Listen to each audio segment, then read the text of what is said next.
পাকিস্তানের সাথে সিরিজ জয় করে কিছুটা স্বস্তিতেই আছে বাংলাদেশ। বিশ্বকাপ যাত্রাটা এই সিরিজ দিয়ে শুরু হবে এমনটা জানিয়েছিলেন দলের হেড কোচ এবং অধিনায়ক। পুরো সিরিজ নিয়ে কাটাছেড়া করতে স্টুডিওতে হাজির হয়েছেন ফাইম রহমান। ফাইম, অফ দ্য ফিল্ডে স্বাগত। যাত্রা শুরু হবে এটা দিয়ে বিশ্বকাপের বাংলাদেশের, এবং এই কথাটা ফিল সিমন্স বলেছিলেন, অধিনায়কও কিন্তু তার কথায় প্রতিফলন করেছেন মিরাজ। আপনার কি মনে হয় যাত্রাটা কেমন শুরু হলো? খুবই ভালো স্টার্ট। বাংলাদেশ সিরিজ জিতেছে, জয়ের চেয়ে ইম্পর্টেন্ট হচ্ছে কিভাবে জিতেছে। সেই জায়গাটাতে আপনি যদি পারফরমেন্স দেখেন, মানে আমার কাছে মনে হচ্ছে যে এই সিরিজটা লিটারালি একটু আলাদা অন্য যে কোনো সিরিজের চেয়ে। বাংলাদেশের অনেক জয় আছে, কিন্তু তারপর আমি এই সিরিজের জয়টাকে একটু আলাদাভাবেই দেখতে চাই। সেটা হচ্ছে যে কিভাবে জিতেছে এবং কাদের পারফরমেন্সে জিতেছে।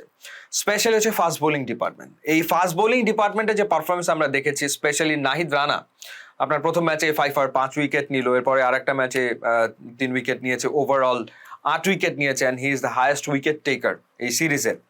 সো নাহিদ রানার পারফরমেন্স মানে এইটা একটা বিগ সারপ্রাইজ আমার মনে হয় সবার জন্য হয়ে এসছে।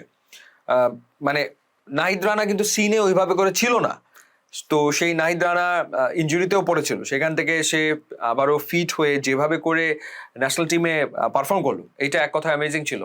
সো নাহিদ রানার পরে তাসকিন আহমেদ 6টা উইকেট নিয়েছে, আর মুস্তাফিজ নিয়েছে 5 উইকেট। সো 3 ম্যাচের সিরিজে বাংলাদেশের 3 জন ফাস্ট বোলার মিলে 19 উইকেট নিয়েছে।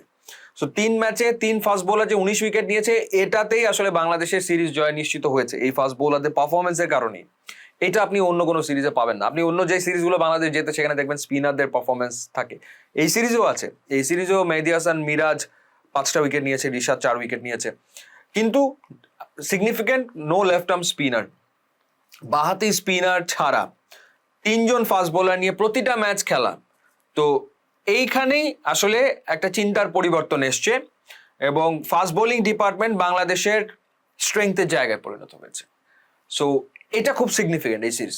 পাকিস্তান দলটাকে অনেকে ডিসক্রেডিট করছেন এবং বলছেন যে আসলে স্মরণকালের সব থেকে দুর্বল দল ছিল পাকিস্তান। 6 জন খেলোয়াড়কে এই সিরিজে তার নতুন নিয়ে এসেছিল, ডেবিউ হয়েছে সবারই। বাংলাদেশের কাছ থেকে ক্রেডিটটা নিয়ে নেওয়া হচ্ছে কিনা? না, বাংলাদেশের কাছ থেকে ক্রেডিট নেওয়ার কোনো সুযোগই নাই। কারণ হচ্ছে যে আপনি বোলিং ডিপার্টমেন্ট যদি দেখেন, শাহিন শাহ আফ্রিদি কি আপনার কোন ক্যাটাগরির বোলার, আপনার হারিস রৌফ কোন ক্যাটাগরির বোলার, মোহাম্মদ ওয়াসিম জুনিয়র কোন ক্যাটাগরির বোলার, এরাই তো টপ বোলার। আপনি ব্যাটিং এর ক্ষেত্রে সালমান আগা, কিংবা আপনার মোহাম্মদ রিজওয়ান, কিংবা আপনার সাহেবজাদা ফারহান, তারা তো খেলেছে, আবরার, তারা তো খেলেছে। এরপরে কিছু নতুন প্লেয়ারদেরকে তারা দেখেছে, এই যে মাস সাদাকাত, তাকে দেখেছে, আরো কয়েকজন প্লেয়ারকে তারা দেখেছে, সেটা তারা দেখতেই পারে।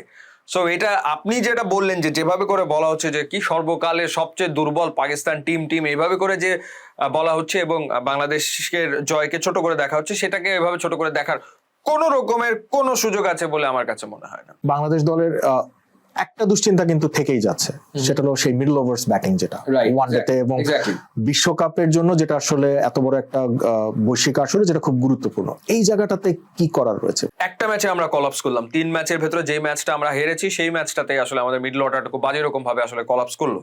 তো সে কারণে আমরা ওই ম্যাচটা খুব বড় ব্যবধানে হারলাম।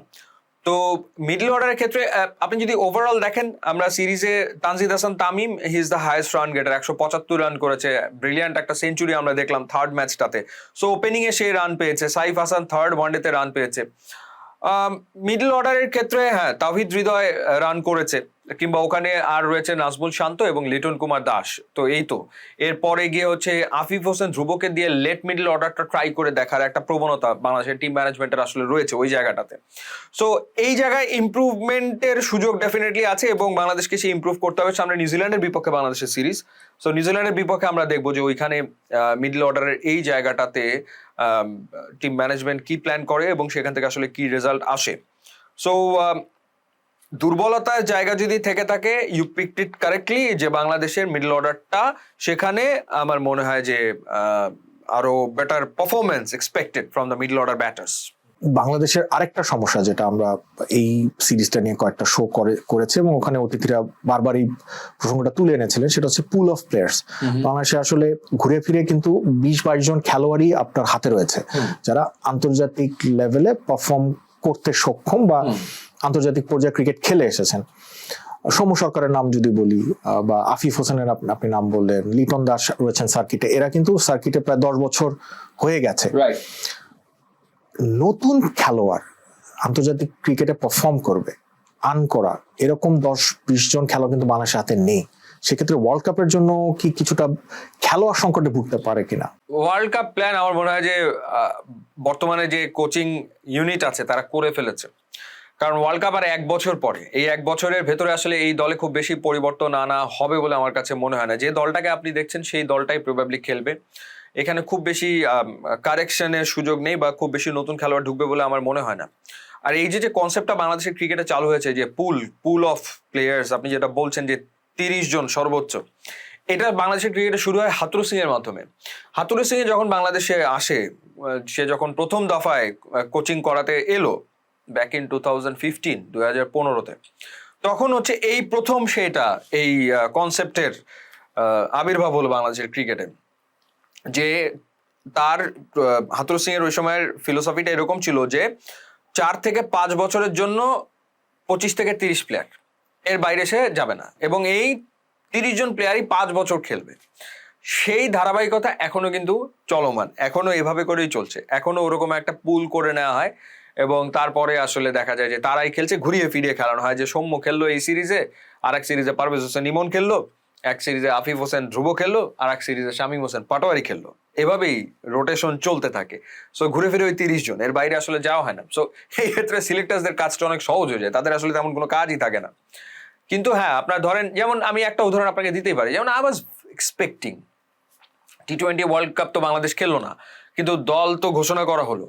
আমি যেরকম খুব করে চাইছিলাম যে রিপন মন্ডল নামটা যেন থাকে, কারণ আপনি দেখেন যে বিপিএল এ রিপন মন্ডল যে পারফরমেন্সটা করলো রাজশাহী ওয়ারিয়ার্স এর হয়ে, এবং তার আগে রাইজিং স্টার্স এশিয়া কাপে রিপন মন্ডলের যে পারফরমেন্স, আপনি তারপরেও তাকে ওয়ার্ল্ড কাপ স্কোয়াডে রাখলেন না রিপন মন্ডলকে। কিন্তু রিপন মন্ডলকে ওই সময় আমার কাছে মনে হয়েছে রাখা উচিত ছিল। কিন্তু আপনি যে এই যে একটা তৈরি করে নিয়েছেন যে 30 জন, এই মুহূর্তে 30, এরপর থেকে যদি কেউ বাদ পড়ে তারপরে গিয়ে রিপনের কথা ভাবা হবে, আরো পরে রিপনের কথা ভাবা হবে।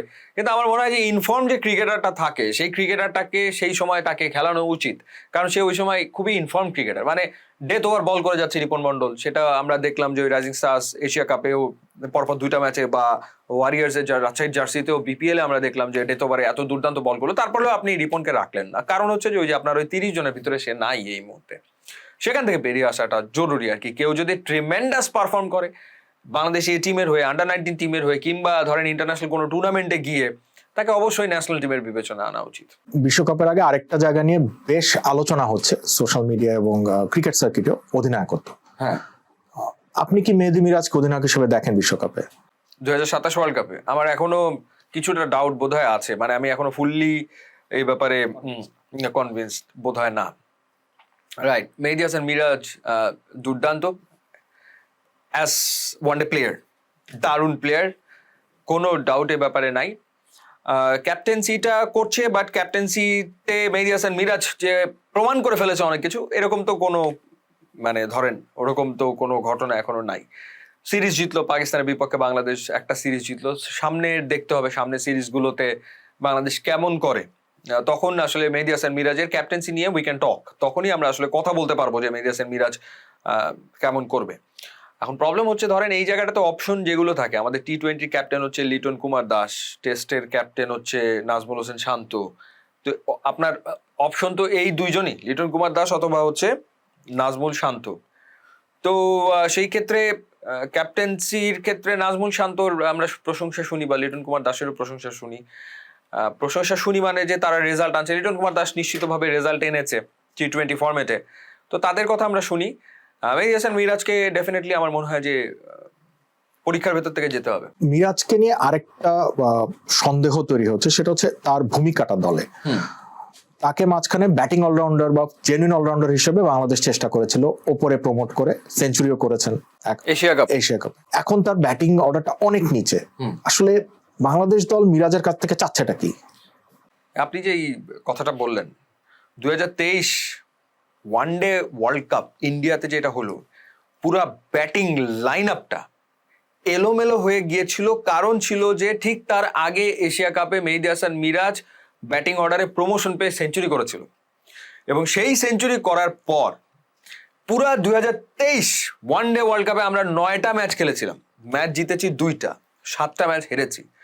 ওই ওয়ার্ল্ড কাপে যেভাবে ব্যাটিং অর্ডার নিয়ে হাতুরু সিং মানে এলোমেলো হয়ে গিয়েছিল, এবং এই ব্যাটিং অর্ডারের এই শাফলিং শুরুই হয়েছিল এশিয়া কাপে মেহেদী হাসান মিরাজকে যখন ব্যাটিং অর্ডারে প্রমোট করা হয় এবং সে যখন সেঞ্চুরি করে। তো তারপর থেকে তো মেহেদী হাসান আমার কাছে এখনো মনে হয় যে definitely Mehedi Hasan allrounder, but bowling allrounder. কারণ হচ্ছে যে বোলিংয়েই তার যে পারফরমেন্স, সেই পারফরমেন্স দুর্দান্ত। ব্যাটিংয়ে আমার মনে হয় যে হ্যাঁ, ব্যাটিংয়ে হি ক্যান কন্ট্রিবিউট, কিন্তু সেটা আমার মনে হয় যে হ্যাঁ লোয়ার মিডল অর্ডারেই বোধ হয়। ইন্ডিয়ার বিপক্ষে যে ম্যাচটা যেত লোয়ার মিডল অর্ডার ব্যাট করেই কিন্তু জিতিয়েছে ঘরের মাটিতে। তো সেই জায়গাটাতে এখন এই মুহূর্তে আপনি যদি টপ বা মিডল অর্ডার দেখেন আমরা যদি স্টার্ট করি, সেইখানে ওপেনিংয়ে সাইফ হাসান কিংবা তানজিদ হাসান তামিম অথবা সৌম্য সরকার, এরপরে আপনার নাজমুল শান্ত, এরপরে লিটন কুমার দাস, এরপরে তাওহিদ হৃদয়, এরপরে গিয়ে আপনি হয়তো চিন্তা করবেন, বা এখন তো আমরা দেখলাম যে খেলানো হচ্ছে আফিফ হোসেন ধ্রুবকে। তো সেই ক্ষেত্রে আসলে মেহেদী হাসান মিরাজকে প্রবাবলি লোয়ার মিডল অর্ডারই ব্যাট করতে হবে। আধুনিক ক্রিকেটে আমরা স্পেশালি দুটো ধাঁচ দেখি, সেটা হচ্ছে 6-5, 6জন ব্যাটসম্যান, 5জন বোলার, অথবা 4-5, 2জন জেনুইন অলরাউন্ডার্স। বাংলাদেশের আসলে জেনুইন অলরাউন্ডার এই মুহূর্তে বাংলাদেশ ক্রিকেটে কি রয়েছে?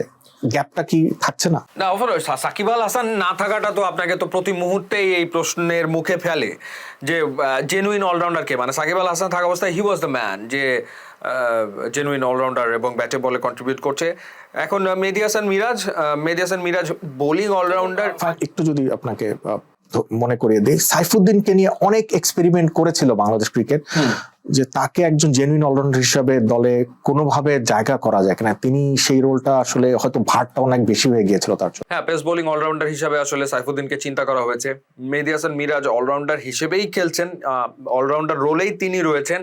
এছাড়া রিশাদ হোসেনকেও আসলে বোলিং অলরাউন্ডার হিসেবেই তৈরি করার একটা চেষ্টা রয়েছে। তার ব্যাটিংটা নিয়েও টিম ম্যানেজমেন্ট ভাবে বা চিন্তা করে। এছাড়া ঠিক এই মুহূর্তে তো আর কাউকে আমরা দেখতে পাচ্ছি না, এছাড়া এই মুহূর্তে আর কেউ নেই। সো যদি বলেন allrounder, so absence of Shakib Al Hasan, Mehedi Hasan Miraj. এখন মেহেদী মিরাজ আপনি বলছিলেন বোলিং অলরাউন্ডার, এবং তার দলে জায়গা আসলে মূলত অধিনায়ক হিসেবেই পাকাপোক্ত এবং একজন স্পিনার হিসেবে। অধিনায়ক যদি মিরাজ না থাকেন, সাউথ আফ্রিকার পিচে তিনি কি একাদশে নিয়মিত থাকবেন রিশাদ হোসেনের সঙ্গে একজন বাড়তি স্পিনার হিসেবে? That's a big question. সেটা আসলে সাউথ আফ্রিকার কন্ডিশনে টিম কিভাবে করে সাজানো হবে, এবং মিরাজ যদি অধিনায়ক না থাকেন। হ্যাঁ, একটা ব্যাপার হচ্ছে যে একটা বিষয় আমরা বুঝতে পারছি, পাকিস্তান সিরিজ থেকে বুঝতে পারছি যে 3জন পেসার আমরা যে কোনো কন্ডিশনে এখন খেলাবো আমাদের। কারণ হচ্ছে এই যে নাহিদ রানার যে আপনার পেস ফ্যাক্টর, বাড়তি পেস ফ্যাক্টর, এটা তো যে কোনো উইকেটে, এটা তো whatever the condition is, Nahid Rana এই পেস ফ্যাক্টরকে আপনি কাজে লাগাবেনই। তার সাথে মুস্তাফিজান তাসকিন, সো 3জন পেসার। এরপরেও তো পাইপলাইনে আরো শরীফুল রয়েছে, হাসান মাহমুদের মতো বোলার রয়েছে, মানে খালেদ আহমেদ রয়েছে, এবাদত রয়েছে, হ্যাঁ রাইট, তানজিম সাকিব রয়েছে। সো পেস বোলিং এ অনেক নাম। সো 3জন ফাস্ট বোলার নিয়ে যদি বাংলাদেশ প্ল্যান করে ওয়ার্ল্ড কাপ, সো 3জন পেস বোলার নিয়ে প্ল্যান করলে 2জন স্পিনারের বেশি তো আসলে আর কোনো সুযোগ সেখানে থাকবে না। সেখানে আপনি রিশাদ হোসেনকে খেলাবেন। মেহেদী হাসান মিরাজ যদি ক্যাপ্টেন থাকেন, তাহলে তিনি definitely right arm off break bowler হিসাবে তিনি খেলবেন। আর কোনো ম্যাচে যদি লেফট আর্ম স্পিনার আপনি ইউজ করেন, তখন হয় রিশাদকে কাট অফ করতে হবে অথবা মেহেদী হাসান মিরাজকে কাট অফ করতে হবে, এছাড়া তার কোনো অপশন আসলে নাই। তো হ্যাঁ, তখন ওইটা একটা সিচুয়েশন তৈরি হবে আমার ধারণা। ইউ আর কারেক্ট, এই ঘটনা ঘটতে পারে আর কি। সামনে নিউজিল্যান্ড সিরিজ, কোন কোন জায়গাগুলোতে ফাইন টিউনিং দেখতে চান? প্রথমত হচ্ছে যে বাংলাদেশ 270, 280 পর্যন্ত করছে, বাট ওয়ান ডেটা আমার মনে হয় ওয়ার্ল্ড কাপ যখন হবে তখন এটা 320, 330 ওয়ার্ল্ড কাপ হবে। সো সেই দিকে আস্তে আস্তে যাওয়া, 300+ স্কোরটা মোটামুটি রেগুলার করা, 300+ স্কোর করা, সেই চর্চার ভেতরে থাকা, সেই অ্যাপ্রোচে ব্যাট করা। যখন আপনি 300+ স্কোর করতে চাইবেন, তখন আপনার পাওয়ার প্লের ব্যাটিংটা একরকম হবে, তখন আপনি প্রথম 20 ওভারকে প্ল্যান করবেন একরকম ভাবে, তখন আপনার মিডল ওভারের 20 থেকে 40 ওভারের ব্যাটিং প্যাটার্ন হবে একরকম, এবং 40 থেকে 50-এ গিয়ে আপনার ব্যাটিং স্টাইলটা হবে আরেক রকম। সো সেটা শুরুটা বোধহয় আমরা কিছুটা এই সিরিজে কিছুটা হয়তো দেখেছি, এই পাকিস্তানের বিপক্ষে, কিন্তু সেটার আরো আরো ডিটেইলিং আমরা দেখতে চাইবো এবং ধারাবাহিকভাবে আসলে সাউথ আফ্রিকায় ওয়ার্ল্ড কাপ হলে মানে লাস্ট যে টি-20 ওয়ার্ল্ড কাপ আমরা দেখলাম যে 250 চেজ হয়ে যাচ্ছে, টি-20তে 250ই চেজ হয়ে যায়, তো সেই ক্ষেত্রে ওয়ান ডে ওয়ার্ল্ড কাপে 300+ স্কোর আপনি চোখ বন্ধ করে এটা হরমেশা হবে বলে আমার মনে হয়। সো বাংলাদেশকে সেই দিকেই এগোতে হবে। সবশেষে যে বিষয়টা নিয়ে আলোচনা করতে চাই ফাহিম, সেটা হচ্ছে আমাদের, আপনি যেটা বলছিলেন যে 300 দিকে চোখ রেখে ব্যাট করতে হবে, সেই ক্ষেত্রে বাংলাদেশের লোয়ার অর্ডারে একজন জেনুইন বিগ হিটার অভাবটা বোধ করছেন? সেটা তো আমরা করছি, সেটা তো অনেকদিন ধরে করছি এবং কতজনকে দিয়ে তো আসলে সেটা ট্রাই করা হলো। শামীম পাটোয়ারিকে দিয়ে তো আমরা বিভিন্ন সময় শামীম পাটোয়ারিকে দিয়ে আমরা তো ট্রাই করে দেখলাম, সেটা আসলে ফলপ্রসূ হয়নি। আফিফ হোসেন ধ্রুব, তাকে দিয়েও ট্রাই করে দেখা হচ্ছে। আমরা টি-20 ফরম্যাটে নুরুল হাসান সোহানকে দিয়ে ওই জায়গাটাতে চেষ্টা করে দেখেছি। জাকের আলী অনেককে দিয়ে আমরা চেষ্টা করে দেখেছি এই ফরম্যাটগুলোতে। যদি কোয়েশ্চেনটা ছোট করে দিই, যে শেষ 5 ওভারে আপনি যদি আগে ব্যাট করেন, দলকে অতিরিক্ত 80 রান এনে দেওয়া এবং চেজিং এর সময় 12 রান করে 60 রান তুলে দেওয়া, এই ব্যাটসম্যান কি আছে কিনা? আমাদের ক্ষেত্রে আমি আসলে লিটারালি দেখি না, এই জায়গাটাতে একটা ডেফিনেটলি আমাদের বড় ধরনের একটা একটা ঘাটতি রয়েছেই এবং সেটা এখন রিশাদকে দিয়ে চেষ্টা করে দেখবে হয়তো, বা ওই যে যেটা বললাম, যে নামগুলো বললাম, আমরা তো টি-20 গত 1 বছর ধরে সবচেয়ে বেশি খেলেছি। ওই জায়গাটাতে নুরুল হাসান সোহান, জাকের আলী অনেক, শামীম হোসেন পাটোয়ারি, এই 3জনকে ঘুরে ফিরে খেলানো হলো, রেজাল্ট কিন্তু সেভাবে করে আসেনি।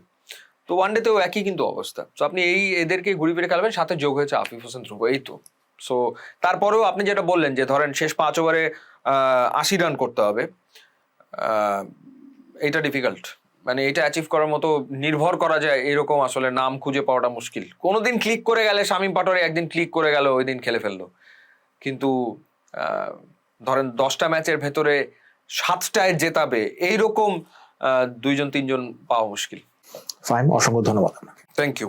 এই ছিল আজকের অফ দ্য ফিল্ডে। দেখা হবে আগামী সপ্তাহে। ততক্ষণ ভালো থাকুন, সুস্থ থাকুন, চোখ রাখুন BDNews24.com-এ।